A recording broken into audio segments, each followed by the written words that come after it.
We're back and ready to discuss dispute resolution in condos with Gerry of Bourdeau and Company. Welcome. Thank you. It's nice to have you here. Tell me a little bit more about yourself before we get into it. Yeah, sure. I mean, so I've been working in condominium corporations in various capacities in Ontario since 2009. I actually started as a contractor and then became a condominium manager, for various reasons. And that has, ballooned into all kinds of different services that I offer, and including through Bourdeau and Company now, where I basically handle specialty sort of difficult files for condo corporations, large construction defects, compliance issues, investigations, that sort of thing. But I also offer a range of services, including dispute resolution services. Right, so I'm a qualified arbitrator under the Alternative Dispute Resolution Institute of Canada, and I have quite a legal background to go along with that too. But yeah, so it's Fantastic. yeah, been interesting. It's an interesting topic, and these issues come up constantly in the world of condos. Ontario and BC each have over 13,000 condo buildings of size, and out west, as you have on your slides graciously put, we call them strata. But Yeah, there are a lot more very small ones in this market as well, which is a symptom of the British Columbia structure. But you've given us a nice introduction to Bourdeau and where you guys step in. Let's talk yeah. a bit about the circumstances that bring this to the fore. Yeah, sure. I mean, so I put together these slides certainly just to give us some structure, but happy to talk about any of this as we go along. And I thought it would be helpful to just sort of define what a dispute is, and then we can talk about really like who do you run into at condos or strata, right? In these shared communities, these community associations. Um, how do you figure out who you're dealing with? What do you do when people get into a dispute, and what are some good sort of baseline, what's the default mode that you could be in at all times that's sort of the safest in case there's a dispute, or to prevent disputes, right? So um, I do want to say at the outset that, first of all, well, two things. One, dispute resolution, it can be formal, but most dispute resolution in society is not formal. It is just people talking and getting along in private society. And as negative as people are, and how easy it could be to be cynical about human beings, if people couldn't resolve most disputes by private conversation and negotiation, none of this would work, and we'd all be starving. So obviously, there's something to that. So mostly I'm going to focus on resolving disputes in a less formal context, but I do mention how disputes can, escalate into a more formal, permanent resolution, and um, how to sort of prepare yourself for that inevitability. Because if you work in condos, eventually it will happen, unfortunately. Yeah, So. absolutely. And before we go, like just something fun to bring it up, like what is the number one issue that leads to disputes? Um, and I think it might be my next slide. I can't remember, but there are a few issues that lead to disputes. If I don't know if there's academic research on this. I should say also that it is rare that I get to use my science degree in practicality in my daily life, but I do actually have a science degree, and it is in psychology. I opted for the science instead of the art because I was very interested in sort of in neurology and statistics, and less interested in like the artistic past of psychology, as meritorious as that may be. And so I'm going to be pulling from that background heavily in my answers and in these slides. But I think that personality is the primary driver. So we're going to get into like personality science. Personality and incentives are, I would say, are the number one things that cause Fantastic. disputes. Yeah. Um, yeah, I don't know. It's still at the objective slide. Should we move on to the next one, or was there something Yeah, else you wanted let's me do to it. answer? Okay. No, that's good. Let's keep going with the fun stuff, right? So you've introduced this concept. Um, you say it's these clashing of opinions, the personality. Yeah. How does this build within a condo? Yeah, well, that's exactly the right way to look at it. Is they do tend to build. You can sort of choke them down when they're still a weed. Then that's the best thing to do, right? And disputes mostly start with, as the this little graphic shows, just friction, right? Like two people just might not like each other. Somebody might have said something wrong. Either factually, or they just didn't intend to say it in a way that was bothering somebody. So I mean, they said it in a way they didn't intend. And um this is very common in condos. Like a dispute might arise just because somebody's not getting attention. Things are Right, busy, people are busy. Some people are not busy, they're just negligent or incompetent, but others are genuinely very competent but extremely busy, right? And but nevertheless, these small things can start disputes. And even disputes about large things tend to start here anyway, right? Like, let's say there's a gigantic special assessment.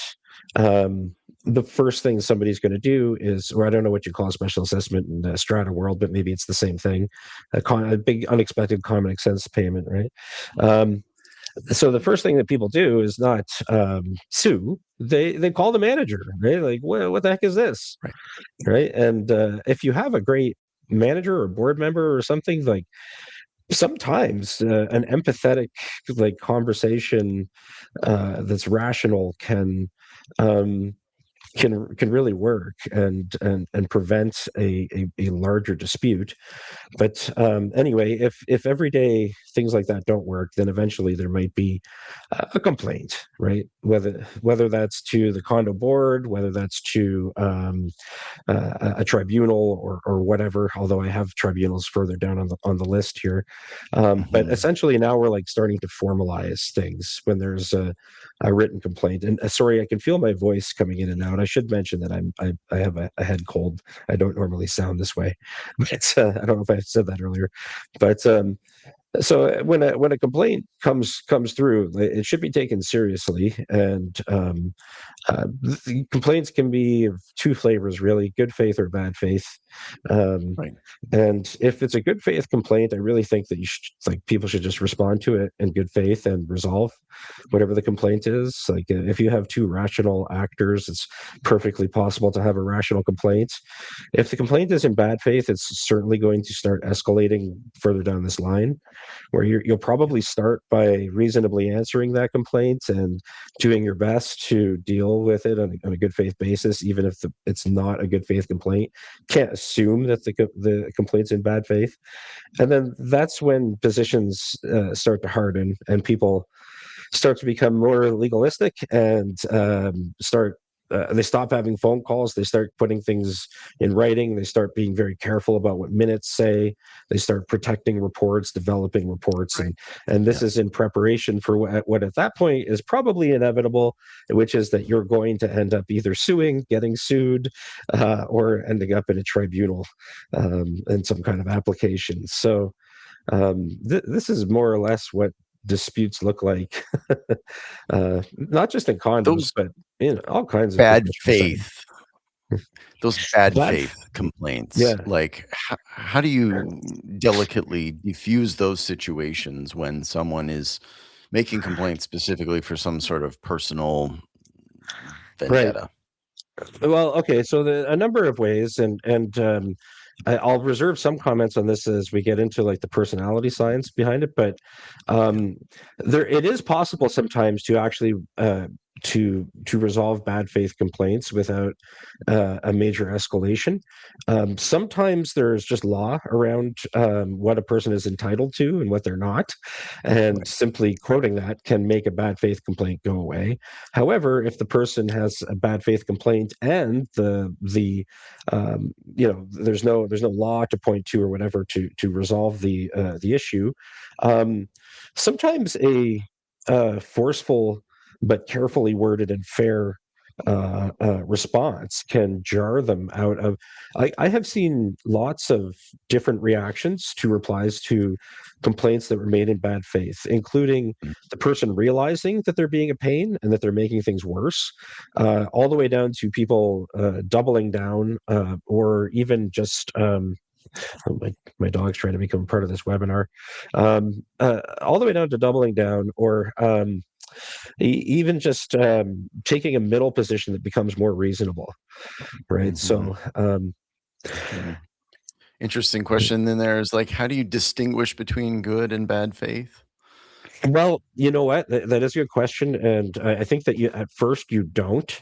I think at first when you get a complaint, you assume it's in good faith, and then you're going to want to just, as objectively as you can, especially if you're a person who's involved in the situation, analyze whether there's merit to the complaint, right? So, if there's merit to the complaint, even if it's done in bad faith, you should take it seriously. And even if it's nitpicky, for example, like it might not be wrong, but it is still a nuisance that nobody like rational Yeah, would care about.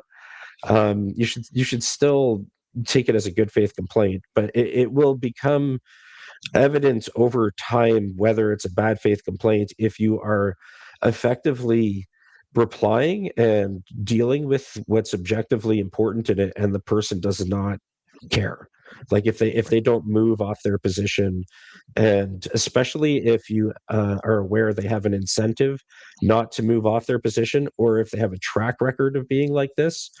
I think that's how you determine if it's bad faith. And but again, don't fantastic. start from there.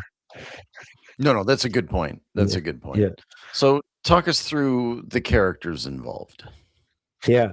So like this is the interesting thing about condos, right? Is like who's the boss? So you've got the condominium corporation, and then around it you've got the board, which ostensibly is the boss until you remember that the government makes all kinds of rules that the board can't help but follow. And excuse me. And then the board is often reliant on consultants and is encouraged, at least in Ontario, very strongly to follow consultants' advice. And in fact, boards can be liable if they don't, and their decision turns out to be a poor decision. Again, I guess if they don't follow the advice and the decision is fine, then there's no liability. But then you've got the owners who ultimately elect the board, right? And the board is answerable to. And then you've got the manager who really has authority over nothing, but is often responsible for everything. Yeah, isn't that So, ironic?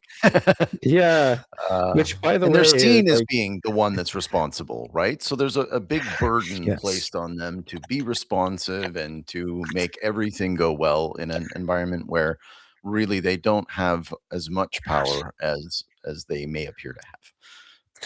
Yeah, that's right. Like, I often see the manager as sort of, if I can make a Star Trek reference, if Captain Kirk wasn't the captain, the other characters still might go to him to figure out what to do just for advice, because he's not the engineer, he's not the security officer, he's not the helms person, he's not the doctor, but he's the level head, and he sees the problem from all of those different angles, right? And that's his job, and that's, I think, the manager's job is to sort of be watching all of these parties and doing their best to hold this thing together. And they are often the front line, right? So yes, you're right, they get conflated with maybe some authority they don't have, uh, pretty often. But at the same time, the best managers are often, while they don't have the authority themselves, able to influence these other parties for the better, I mean, to resolve issues, especially very experienced managers that have a track record of success. They should be able to synthesize what all of these people are concerned about and try to come up with different ways of resolving disputes. But you can see already, right, that these parties are not all going to have the same incentives, right? The consultant, for example, I make just certainly don't mean this about all consultants, but they might be hyper risk adverse. They might be too Yeah. risk adverse because their errors and emissions insurance is depending on that. And then the board might be scared personally to make a decision with a little more risk to it if they're not listening to a consultant. But again, maybe not. These are just examples, right? But They're really fair the examples. You yeah, indicated that in Ontario that there's a strong tendency for the board to follow the consultant's expertise, yes, even if they are conservative. In British Columbia, because we have a totally different funding model for our reserves, um, the consultants and the engineering reports are very much viewed as a guideline. And if something isn't broken, they often don't fix it. Now, that's an issue in and of itself, and we don't have to go there. But it's just an interesting play on how the different parties in the system are viewed, and the extent to which the board, who ultimately does make decisions on behalf of owners, may or may not be influenced by what their consultants say. right. Yeah. So Section 37 of the Condominium Act in Ontario, it indemnifies directors who are listening to a report or relying on a report from a consultant, and it specifically names lawyers and engineers, but also Mhm. anybody else whose opinion would tend to lend credibility to what they're talking about.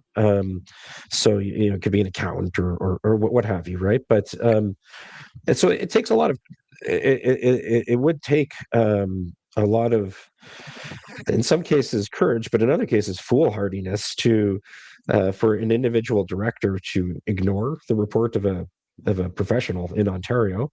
And I know why the legislature wants that to happen. It's presumably because we have volunteer directors doing their best at their condo, and why would they know what the case law is on a particular thing? It's No, tough. But yeah, it's fair. yeah, These are volunteers. This is not an yeah, easy position for them to be in. This is not for many of them within their core expertise. But we hope most of them are yeah. operating in good faith, and that their consultants are as well.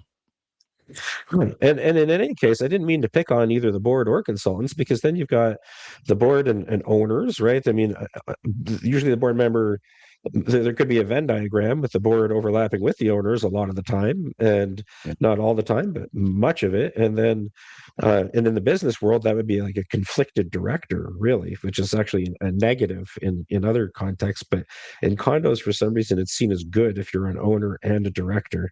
I don't understand that, but nevertheless, the owners all have their own incentives, right? Like, and especially there's different kinds of owners. Are you a landlord? Are you planning on being there for 2 years, 20 years? Are you starting out? Are you ending off? What is, because if you're a landlord, then, and again, I don't mean to generalize, but we're talking about disputes, so let's keep that in mind. Yes. If you're a landlord and all you care about is the amount of money that you have to lay out for this unit, obviously, if there is a large defect or special assessment, you have an incentive that's going to put you at odds with the board and possibly its consultants, possibly the manager, possibly even the government if you push it too far, right? Yeah.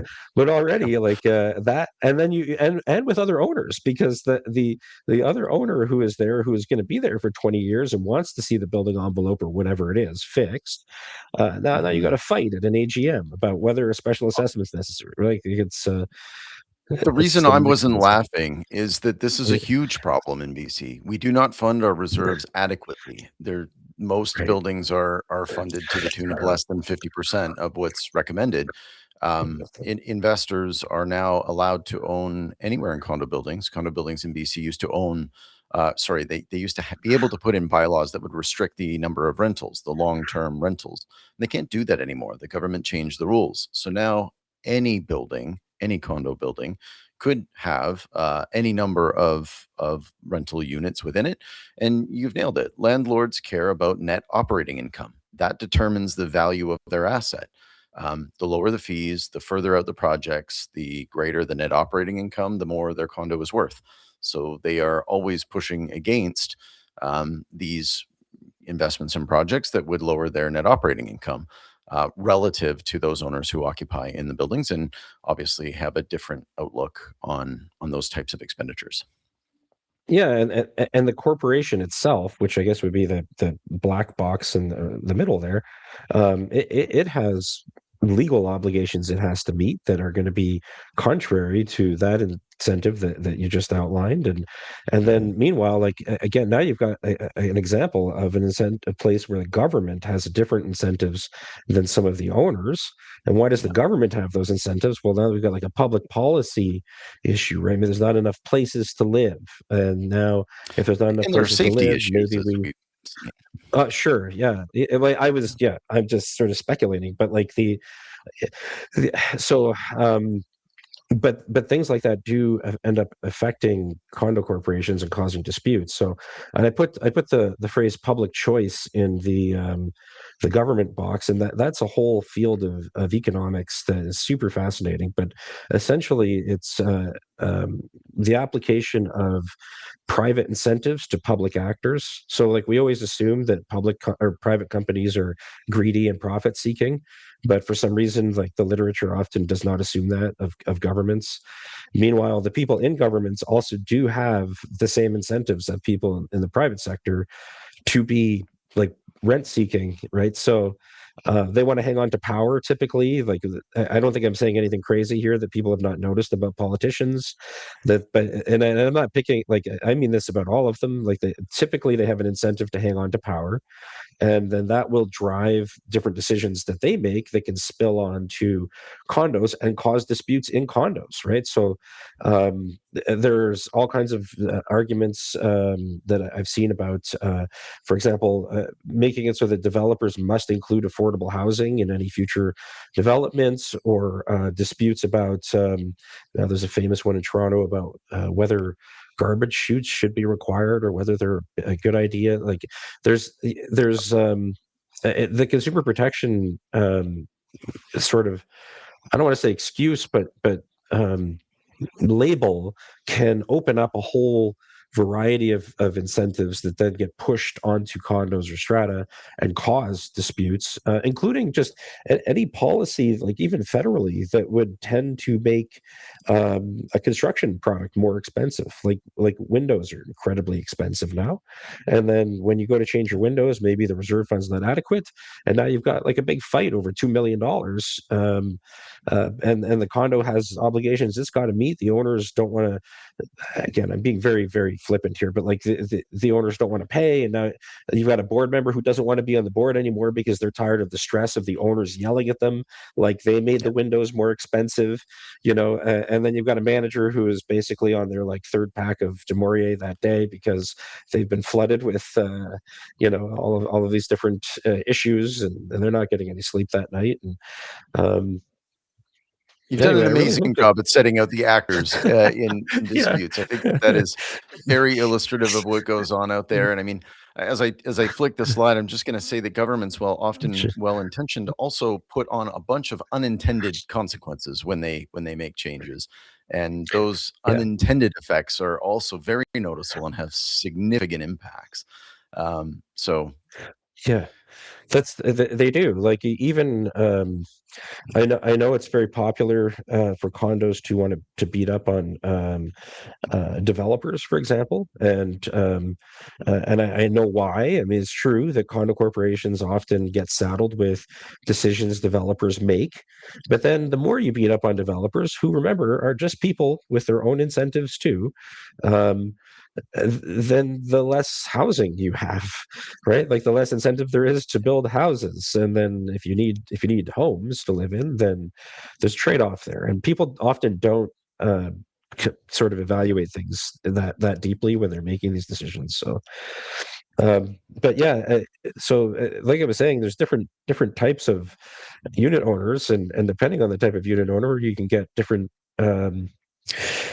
incentives and structures here too, right? Like I talked about this already, right? So like investors, luxury buyer is an interesting one too, because uh, I've managed many different types of condominium corporations, from ones that have very little, very few resources, to ones where the owners are rich, right? They're lucky and well endowed, and whatever, however they got there, they've got some money, and the way they look at things is totally different, right? Like they've paid quite a lot for their condos, and they want the condo to have the fresh flowers and the nice painting in the hallway and all of this stuff, and they have those expectations, and then a special assessment is sometimes not nearly as much of an issue there as whether or not the elevator looks nice, and you can get disputes that way too. And by the way, I'm not trying to denigrate anybody. These are just realities of the different incentives that different owners are under, right? And so you can get disputes in places you wouldn't even really expect it. So, Oh, absolutely. In fact, I think some of the circumstances where you end up with some of the greatest disputes are where you have this big diversity in the socioeconomic makeup of your community. Some owners that have been there for a long time, the area's now more prestigious. They, have attracted a different demographic, and now you've got people in different circumstances that have, different needs and different yeah. expectations. It's And tricky. I don't sell condominium loans. I want to say at the outset before I say this, but this is one spot where condominium loans can sometimes help, at least in Ontario. I'm not sure what the framework is in BC, and the reason I say that is I have actually in real life run into situations where, pardon me, where a condo corporation is facing millions of dollars of costs, and some people Yeah. can afford it and some people cannot.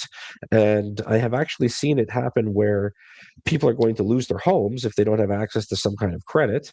And I've heard some unit owners say, if you can't afford to be here, you shouldn't be here. And then I've heard other unit owners say, well, if they can get a loan and it doesn't harm me in any way, I'd prefer if my neighbors weren't thrown out. You're right. There are mixed situations, and sometimes there's a solution to it. Again, that, like, even something like a condo loan is often there to resolve a condo dispute. So Yeah, I mean, I think there's merit to them for sure, and I know that the borrowing costs are not reflective of that of mortgage rates, and that's something that I'm actually interested in changing. I believe that the risk related to a condo loan is not properly reflected in its rate. As far as I know, no condo loan in Canada has ever defaulted. Perhaps that's because the lenders have been extremely cautious, but I also think that there are certainly mortgages that have defaulted, and why is it that the condo loan is getting a risk premium or charging much higher rate? I want to see that fixed because I think it is a powerful tool, and the technology now exists for that to be dealt with in a way that would appease all owners. If you've got the cash in the bank, maybe you don't have to participate. It's not a well, difficult thing to do with technology. this is where I will definitely prove that I don't sell condo loans for a living, is or at all, is I think the best thing to do would be to draw attention to out of market lenders that they can charge a premium for condo loans, and that will actually cause them to start to have to undercut each other if they want the business, similar to the way insurance works, right? So I think I want to say problem, the it's a commercial loan, and a lot of commercial lenders don't realize that that is a viable business model. So uh, my apologies to anybody who I know that sells condo loans, but that is my what I think would be the best to make them more competitive. We very much like those lenders, and we would like to see more activity in that space. So, Right. wonderfully Yeah. and delicately said. Thanks, Jay. Um, Incentives. We've talked a little bit about some of these and how they can vary, but how do they Yeah. get baked into these disputes? Yeah. I mean, well, money is, yeah, we have talked about, I think we've talked a lot about money. So, and I think that one's pretty intuitive, right? People are Mhm. prone to fight over money. They feel threatened over money, and if not threatened, at least they don't like losing money. Um, but there are other things besides money, and some I think money will affect all of these in insofar as there's always the economics to a dispute, like how far you can push it depends on how what you can afford and what you might recover. Yeah. But it's not all it is, right? So pets, noise, parking. Noise is a great one, by the way, because what is a nuisance? I have no idea. I don't think anyone does either. It's what people agree is annoying, right? Like there are ways you can try to um, there are ways that you can try to measure a nuisance that makes sense, like decibels or something like this. But what if it's not very loud? What if it's the quality of the noise that's bothering somebody? Well, well, how annoying does something have to be until it's a nuisance? Really, a lot of these things they end up boiling down to a number of people just agreeing or not agreeing that something's very annoying and they couldn't put up with it, right? Like, and especially when you're living around other people and machinery, it's tough, right? So, It is. um, Yeah. uh, and then of course money will come into that. It's like how much money are we going to spend to prevent this noise? Is it a reasonable thing to do? Um, Short-term rentals. You were talking a little bit about rentals already, but Yeah. short-term rentals is even more of an interesting spot where incentives diverge, right? Because um, it's harder to regulate short-term rentals, although certainly possible. Yeah. Um, and I think some short-term rentals might be unfairly saddled with, the worst examples of behavior in short-term rentals.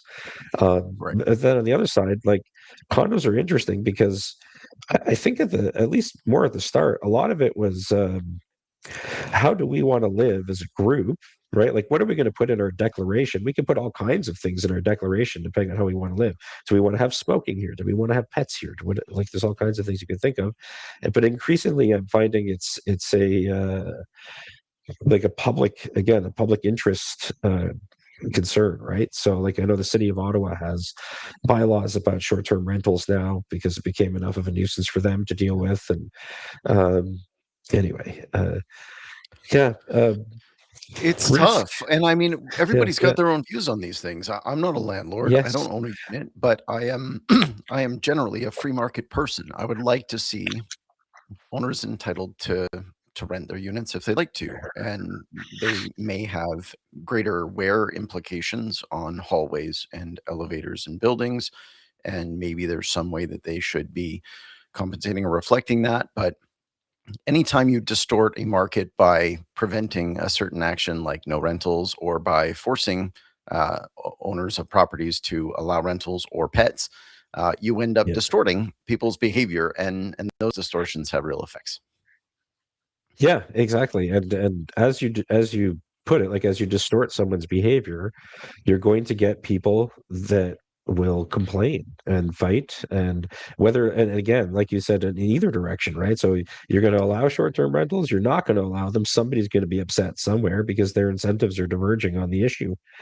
Um, And noise is a funny yeah, one. You covered noise, but I mean, there's the certainly like the decibels. How loud is it? There's the persistence. How long does it go on for? And how frequent is it? Is it, every day, every night, every hour, every yeah. and those are difficult things to assess. Where is that nuisance? Where Oh, is it no also, longer acceptable? and we're gonna get into this too, but like, what if I'm just neurotic? Yeah. Right? Like Yeah. that is real. I mean, I might be more easily annoyed than other people. I might be more My agitated than mother other told me people. there's a name for Yeah, it. If you crinkle up a plastic bottle in her presence, she will yeah, hunt you down, and there's a name for this. So I know not to do that in if she's in earshot. And you're right, people are sensitive in different ways. yeah, yeah, She's one of my exactly. 4 viewers here. We have to, Oh yeah, well, we don't want to say anything bad about her then. Yeah, well, then a I'm big with part of her my then. audience.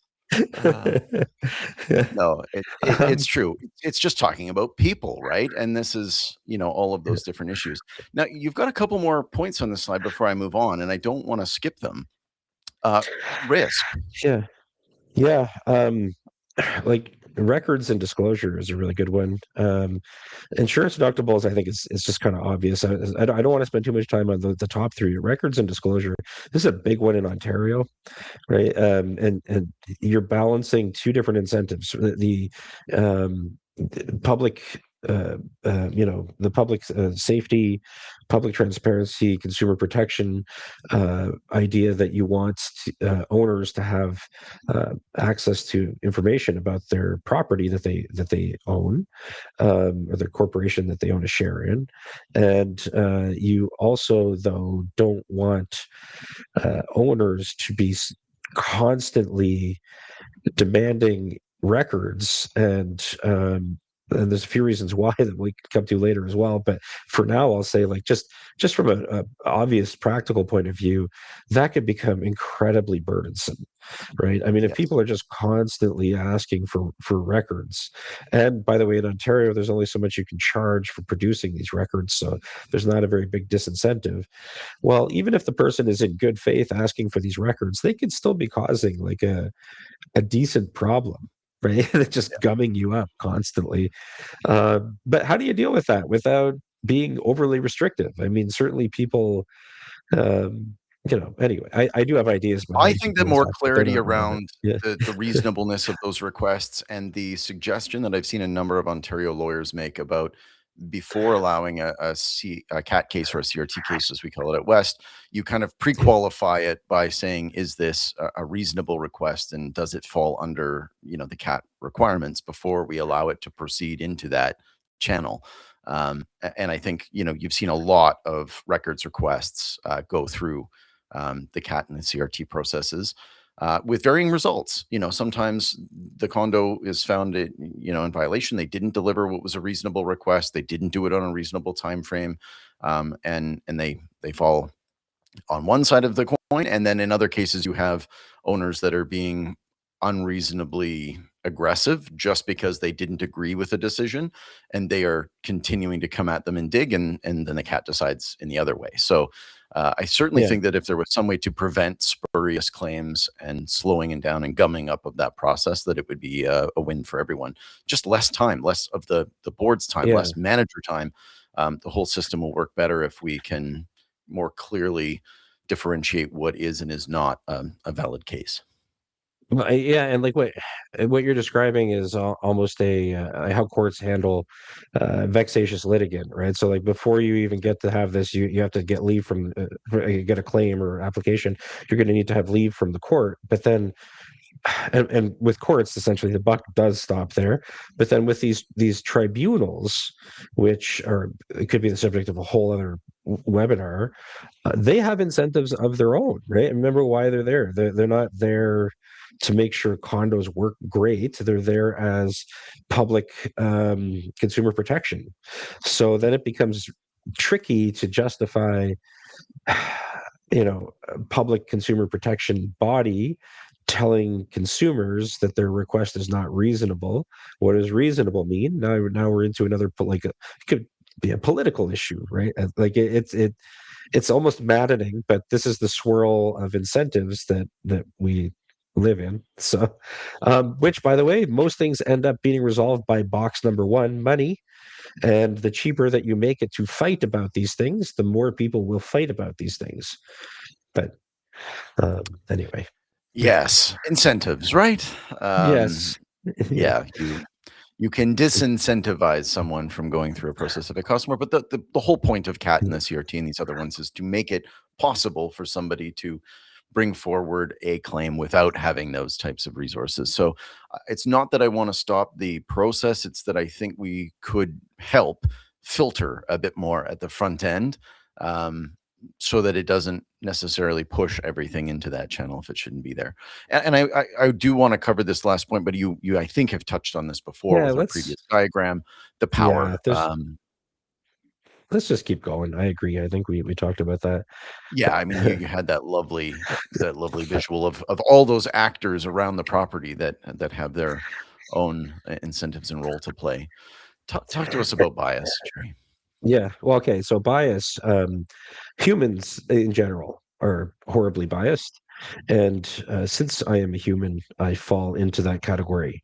Now, at least I know humans are horribly biased, so I can then infer that, and since I fall into that category, I am horribly biased, and at least I'm aware of that. And so then I become biased to the to assume that anything I'm thinking at first blush is biased. And anyway, not trying you know, bring us into some kind of paradox we can't get out of, but it's just good to know, of course, that you are coming at things like with a preconceived set of notions. You're coming at it with your experience, your abilities, and your beliefs that really don't have anything to do with condos, but just like it could be Yeah. very simple things. Like, I mean, there are studies showing that, for example, judges who are hungry make worse decisions, Isn't right? that Like crazy? it's You definitely wanna yeah, see them in the yeah, morning or right after lunch, right? Like, this yeah, is it's huge. exactly. Well, you have to remember we are human.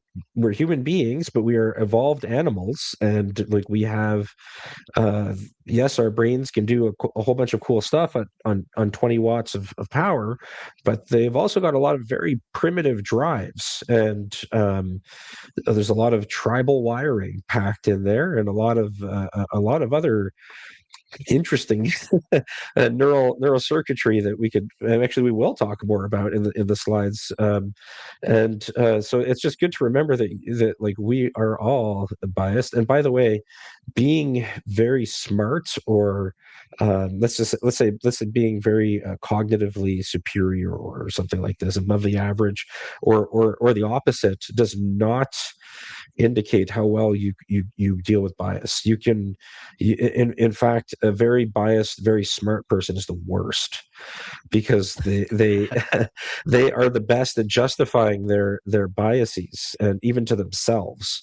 And there's a good amount of literature about this, right? So, but you have to Talk to my wife remember about that this, I think, yeah, yeah, she's the smart one, I assume.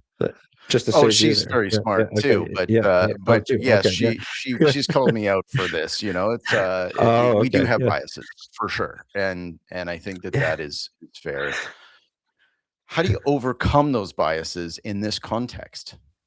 I think the best thing to do is to start looking at this as best as you can from a third person perspective, right? So, like, remember that anybody afterwards might review what you are writing or saying or doing or recommending, and what your role was in this dispute. And the more disciplined and rational and objective you can be, the easier it is to defend it later, and to resolve the dispute without you getting in your own way, or maybe making things worse for your own clients. And this is why I've got this useful test, right? Like, would I be comfortable reading this aloud later with exhibits attached? Like, Yeah. if I'm asked to read something in an examination for discovery, am I okay with what I'm writing, or am I going to look insane? This is so Good that's point. my recommendation. Yeah. Really good point. I think that the rise of AI is actually making it a lot easier for people of all types to articulate things better than they would have otherwise, and to make requests of a nature that they wouldn't have previously been sophisticated enough to ask. Mhm. And this is coming into play in all sorts of different contexts. It's coming into play in the relationship between landlords and renters. It's coming in with respect to those that are owners in condo communities. It's a complicated issue. Yeah, it is so AI is, again, it could be, I mean, look who I'm talking to about this. Like, it could be its own webinar for sure.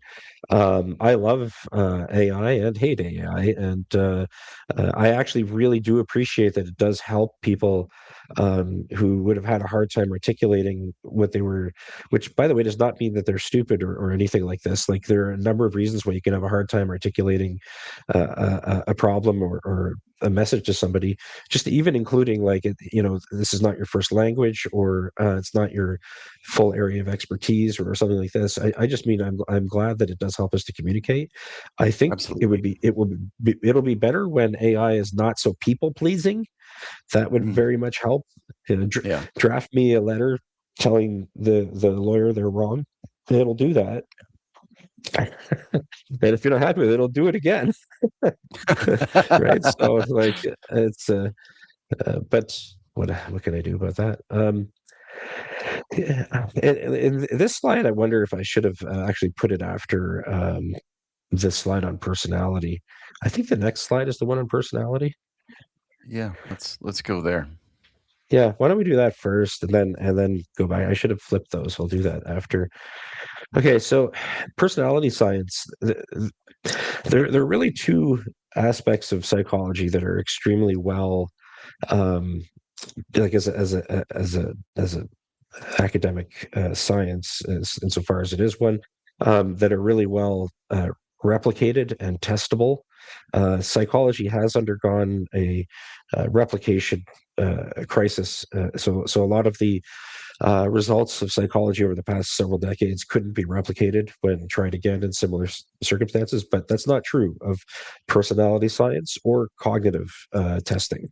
And this is super important because actually personality science and cognitive testing um, are strongly predictive of all kinds of outcomes for people, Yeah. and they're very stable metrics too. So, statisticians, psychologists who are statisticians or people who team up, have repeatedly gone through the process of figuring out what human traits correlate with one another.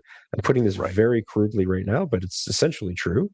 And they seem to have these five traits: openness, conscientiousness, extroversion, agreeableness, and neuroticism pop up as factors that explain a person's personality. Um, Right. by personality, they don't necessarily mean like, you like uh, vanilla ice cream over chocolate, but just like how is this person going to behave? Um, there are some minor debates about like how to categorize this, but not much actually. Like, people have tried other models, and it seems to Yeah. always come back to this, which shows you that it is measuring something stable. Hmm. I'll just briefly explain that. Like, and I think this is pretty intuitive actually. Openness is it how open you are to novelty and new experience, or the opposite. So if you're high in openness, you're very open to novelty, new experience. If you're low in openness, then you are not. Right? You prefer routine, Yeah. types of tasks. This is the one aspect of personality that is heavily correlated, by the way, with cognition. So the higher your cognitive abilities, typically, but not always, the higher your openness to ideas, at least, if not, like, doesn't mean you're going to necessarily go skydiving the next day.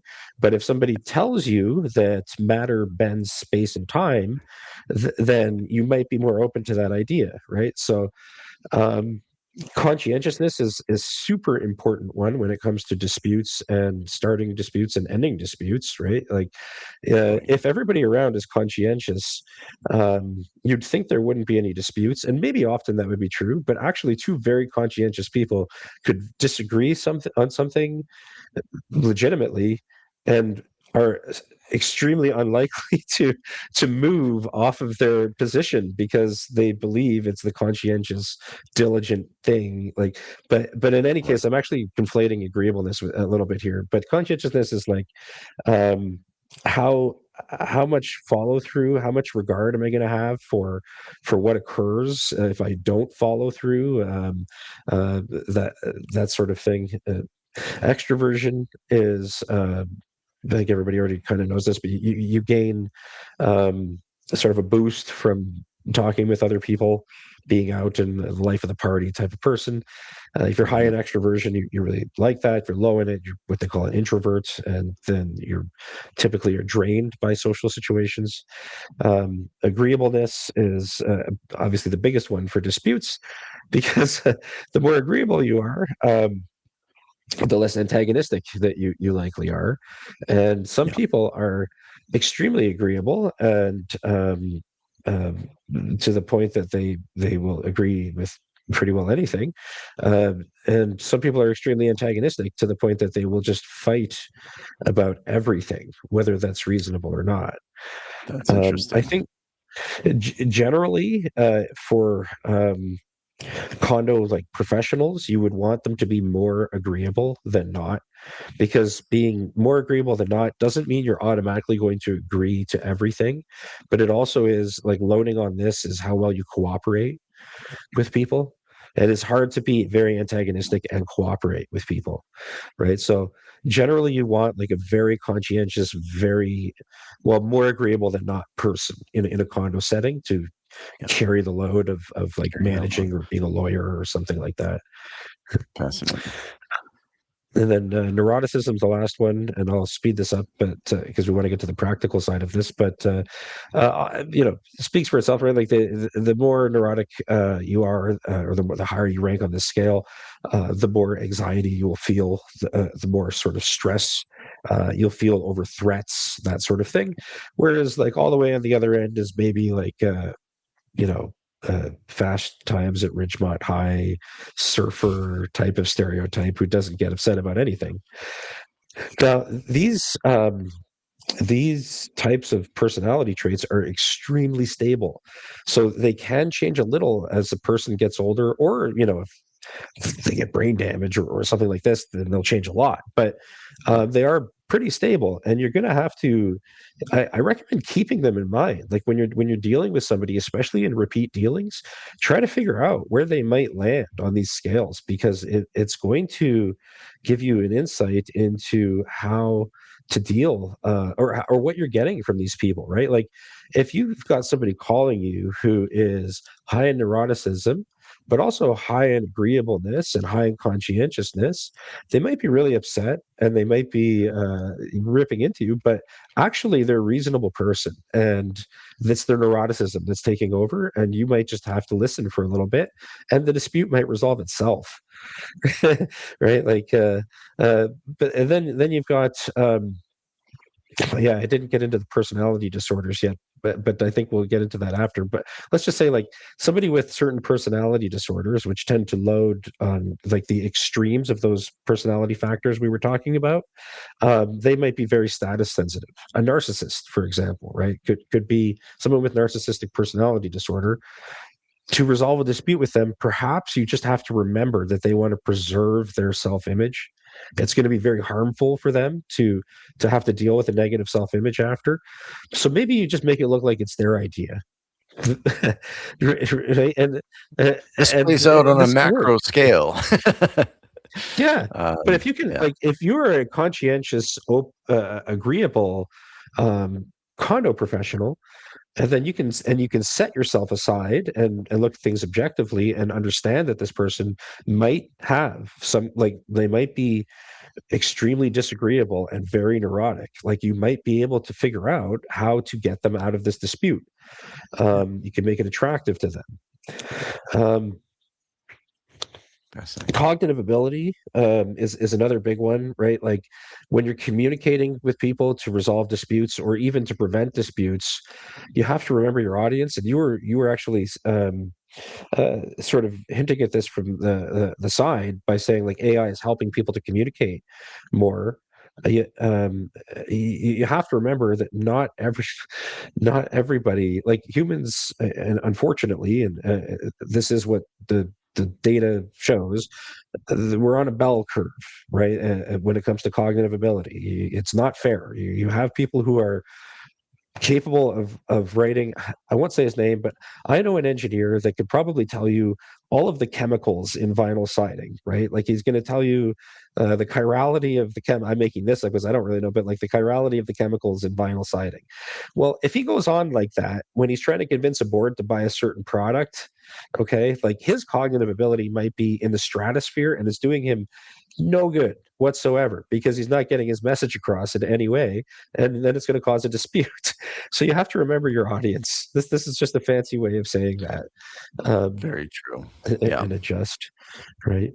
Um, and then another thing Everything on is this just list is yeah, so yeah, good, though, Jerry. I mean, yeah, acknowledging somebody is the first and most important step, I think, of trying to solve a dispute. You got to know where they're coming from. You've got to give them that time to let it out. And I think that if you can do that, then you've already diffused a huge amount of the tension, and it's about, Yeah. them not only feeling heard, but you being able to carry on. So, yeah, please continue. Yeah, no, for sure. And then like I put strategic slash adversarial at the bottom, not because it's the worst or something like that, but it tends to be the most aggressive way to deal with somebody. But sometimes, like strategically, you do have to be adversarial. There are people who will never go away and will never be happy, and you're not going to resolve the dispute. And to Yeah. to deal with them, you are going to have to be adversarial, and especially in a written way that's defensible, right? So it's just my point is, I guess, start to model people mentally.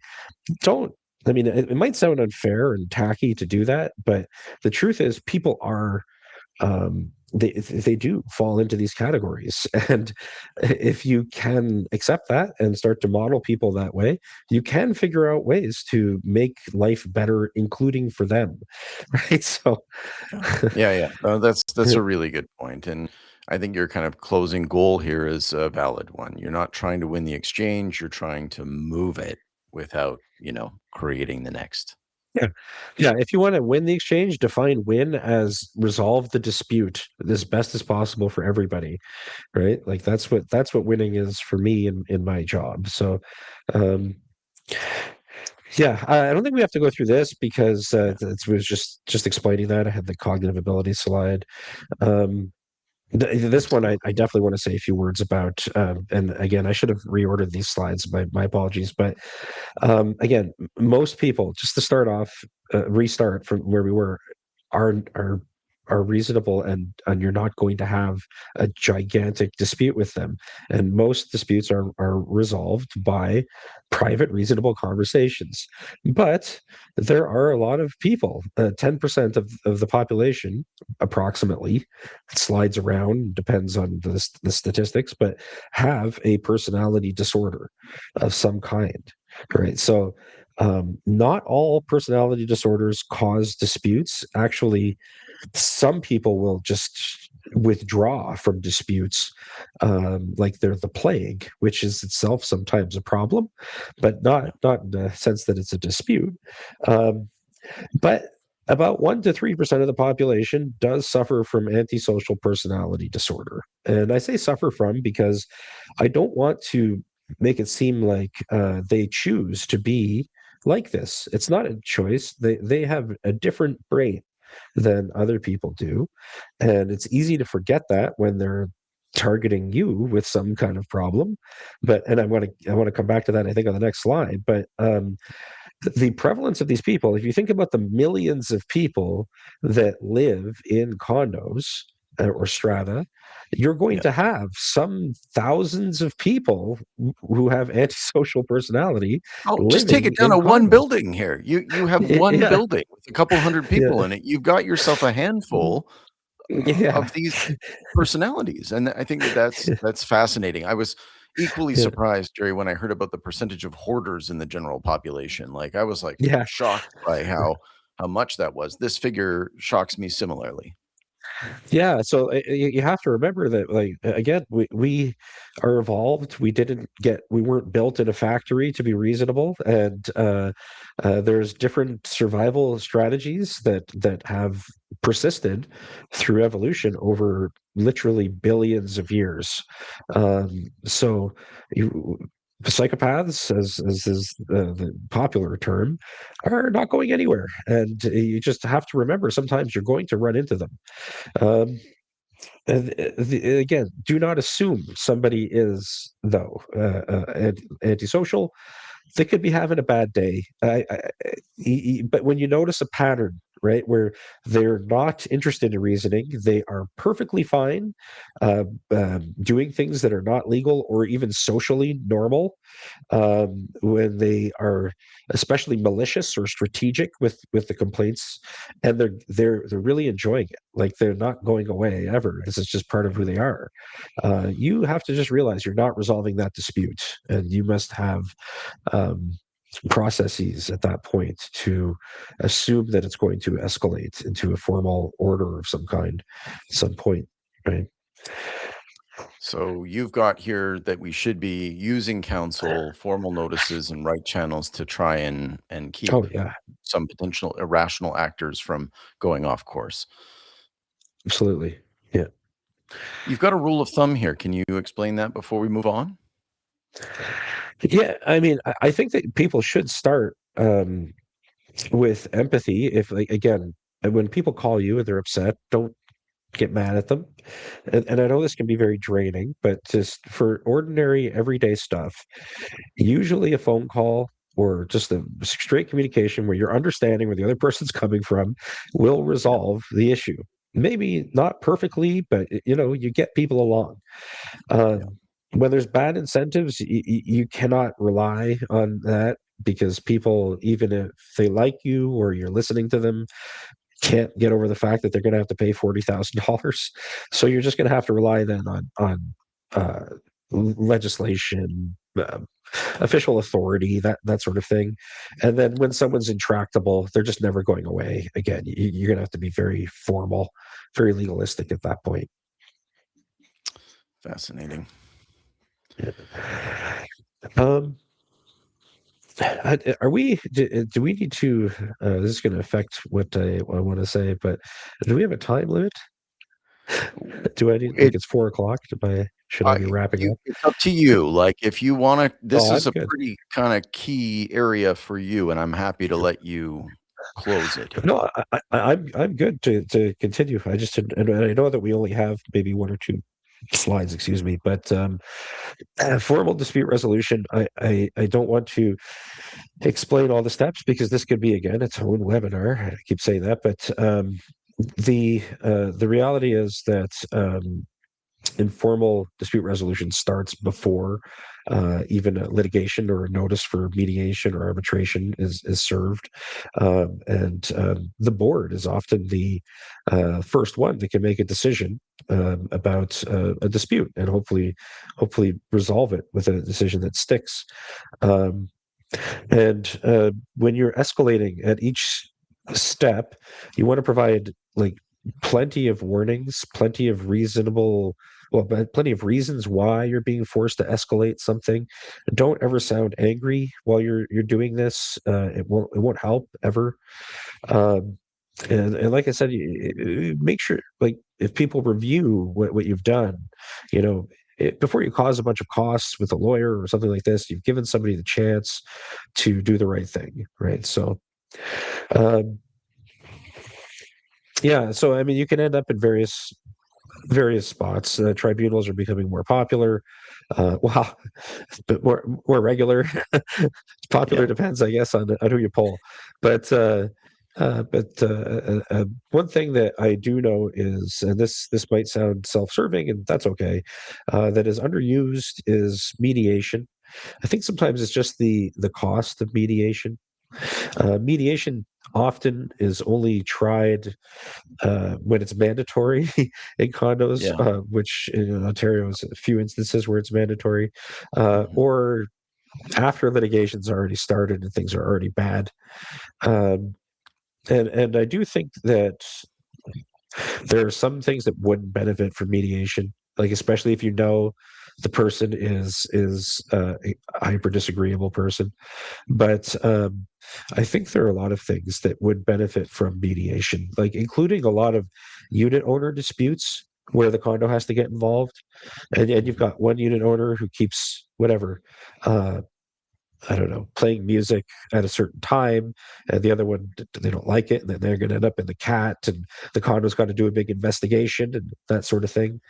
Why, if you can find a reasonably priced mediator, why not try Yeah. mediation before it Point. goes bananas? You know, Yeah. so No, good anyway, points there all around. I mean, that's rooting yourself in rationalism and trying to come to a conclusion is definitely the way to go. You've got a uh, final slide here, and it's quite an interesting yeah, one. yeah. So I have a slide here on biological determinism because not because I want to even look. People can believe in biological determinism or not. I do think that there's a lot of science that we are largely biologically determined, but the reason I bring it up here isn't to say that things are hopeless or nothing will change or something like this. And in fact, that's not even what biological determinism implies. If you get into it, there are all kinds of things like epigenetics and ways that people can change within their biology without breaking the idea of biological determinism. Even just learning something can change somebody. But I guess my point with this is that it goes back to the personality disorders and how you see the world. If you want to resolve disputes, it's really, really unhelpful to think that disputants are bad. They're bad people and they're making a choice to be bad. And, if only, why do they have to be such a jerk? And the reality is maybe they do have to be such a jerk. They might not actually have control over that. They might have a neurological reason, and when I say might, I'm convinced that they do have a neurological reason to be more aggressive or more disagreeable or different in some way that is more likely to cause a dispute.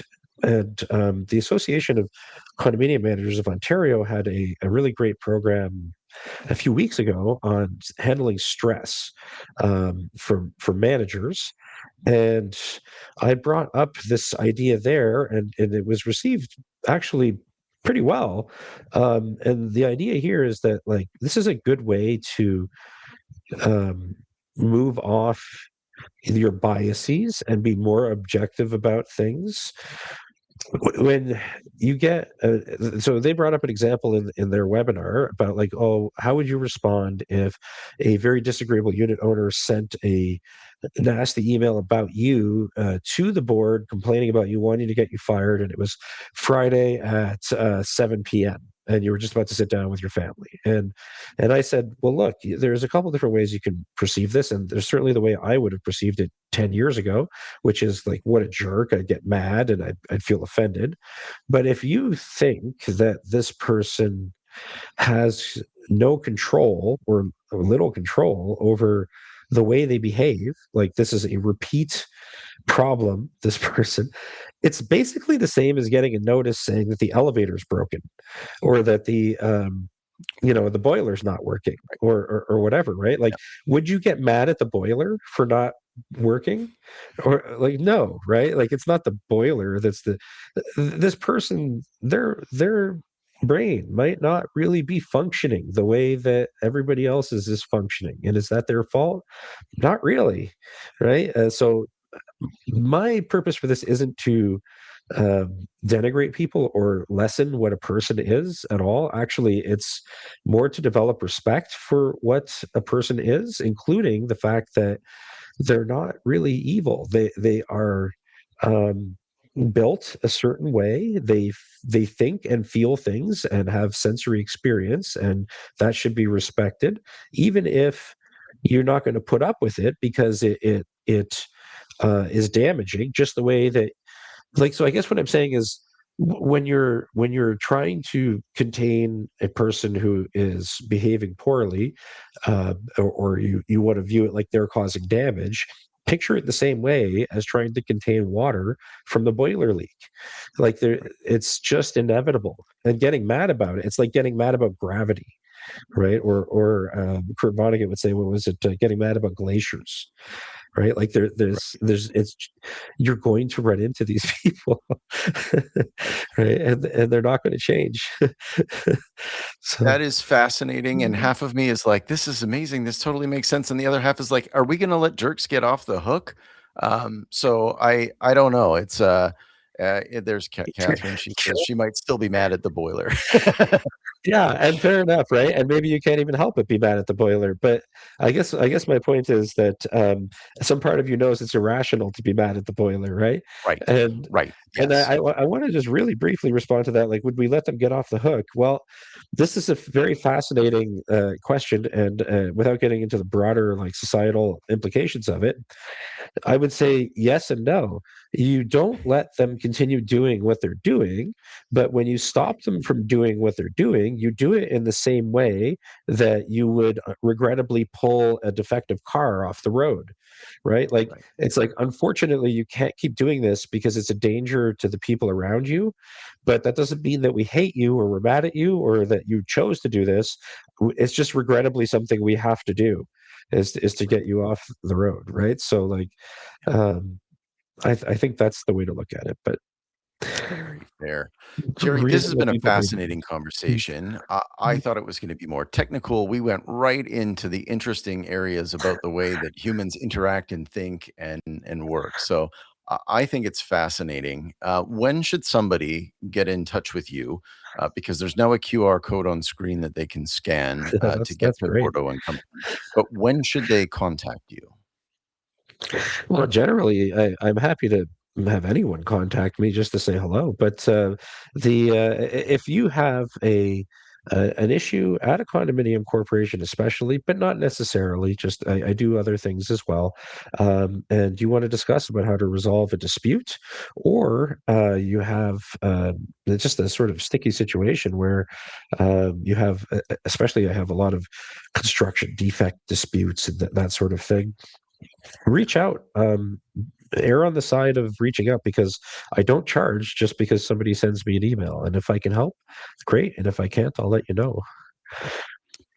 Well, I think that's fantastic. You've heard it here, folks. If Gerry can help you understand or work through some challenging issues in your condo corporation, do get in touch. Gerry, thank you for joining me. We did break a record. I think we beat the lawyer for long webinar, but it was There we fascinating, go. and I'm really glad. So, thank you very much. Great. We'll see you again.